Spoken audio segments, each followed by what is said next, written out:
নমস্কাৰ, আজি আপোনালোকৰ মাজলৈ এটা নতুন ভিডিঅ' লৈ আহিছোঁ। এই ভিডিঅ'টোত মই আজি কেইটামান কুৱেশ্যন ডিছকাছ কৰিম। কুৱেশ্যনকেইটা চাই লওঁ প্ৰথমে আমি। প্ৰথম কুৱেশ্যনটো আছে যে সাইন থিটাক কছ থিটাত প্ৰকাশ কৰা। তো প্ৰথম কুৱেশ্যনটো প্ৰকাশ কৰিব দিছে যে সাইন থিটাক কছ থিটাৰ আকাৰত প্ৰকাশ কৰিব লাগে। তো এইটো কেনেকৈ কৰিম? তো প্ৰথমে লিখিলোঁ আমি ইয়াত সলিউশ্যন।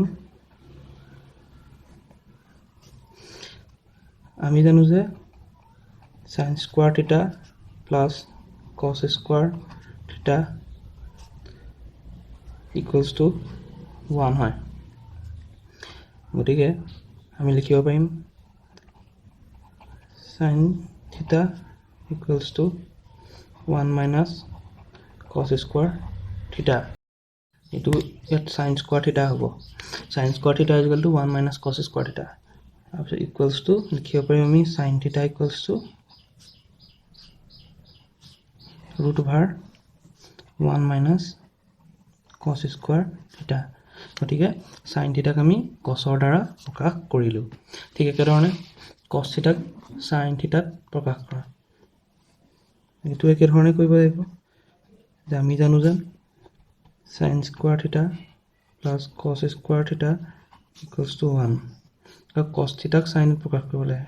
গতিকে কছ থিটা is equal two root over 1 minus sin square theta। এইটো হৈ গ'ল। তাৰ পিছৰটো হ'ল যে tan থিটাক সেকত প্ৰকাশ কৰিব লাগে। এইটো সলিউশ্যন কেনেকৈ কৰিম? এইটো লিখিম যে আমি জানো যে 1 plus tan square theta is equal to sec square theta।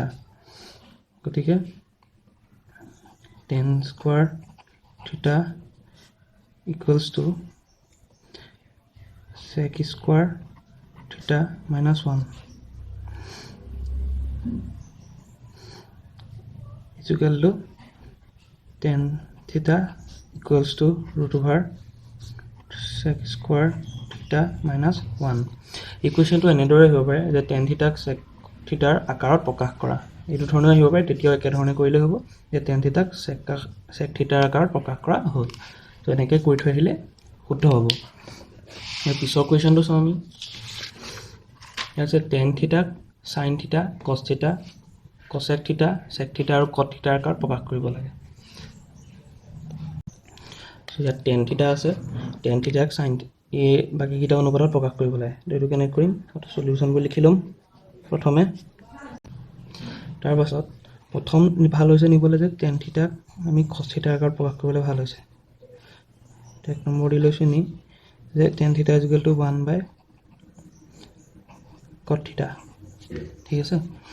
ইয়াৰ পিছত নিবলৈ ভাল হৈছে টেন থিটাক কছে ক'লে। এই কাৰণটো কি যে cot theta is equal to root over কছেক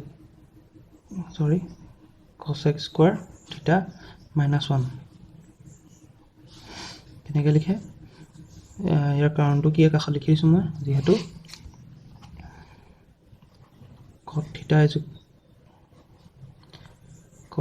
equal to root over cosec square theta minus 1।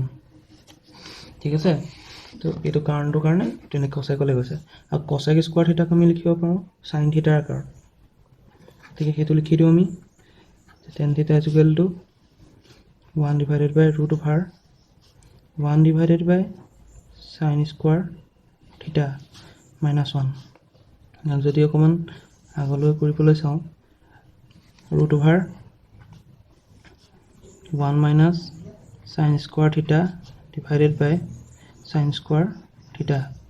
আৰু এই সাইন স্কোৱাৰটো ৰুটত আছে, ৰুট সাইন স্কোৱাৰ থিটা তাৰমানে হ'ব ওপৰলৈ গ'লে হ'ব সাইন থিটা আৰু তলত থাকিব root over 1 minus sine square থিটা।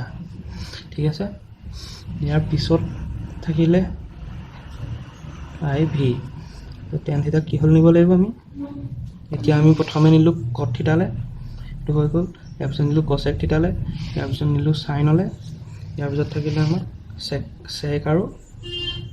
চেক আৰু কছলৈ। তো সেইটো একেলগে নিব পাৰিম।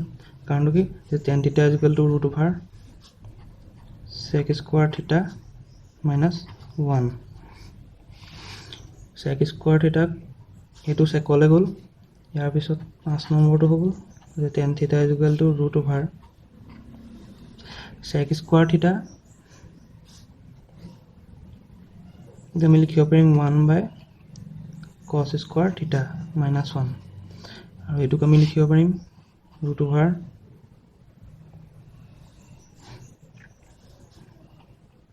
cos square theta আৰু লিখিব পাৰিম 1 minus cos square theta আৰু যেতিয়া তলটো ৰুট আছে গোটেইটো ৰুটত আছে তো root over cos square theta is equal to cos theta আৰু ওপৰলৈ যাব 1 minus cos square theta গতিকে ত্ৰিকোণমিতিৰ অনুপাত নি 6টা থাকে তো 6টা অনুপাতৰ যিকোনো 5টাক কোনোবা এটাৰ দ্বাৰা প্ৰকাশ কৰিব পাৰি অৰ্থাৎ tan থিটাক আমি বাকি থিটাত cosec থিটাত sin থিটাক sec থিটা আৰু cos থিটা গতিকে 5টা অনুপাত আমি প্ৰকাশ কৰিলো আজি ভিডিওটো ইমানতে সামৰণি মাৰিছো আৰু যদিহে ভিডিওটো ভাল লাগিলে তেন্তে চেনেলটো সাবস্ক্ৰাইব কৰি ল'ব লাইক কৰি দিব আৰু কমেন্ট কৰি জনাব আগলৈ কেনেকুৱা ধৰণৰ ভিডিও আনিম ধন্যবাদ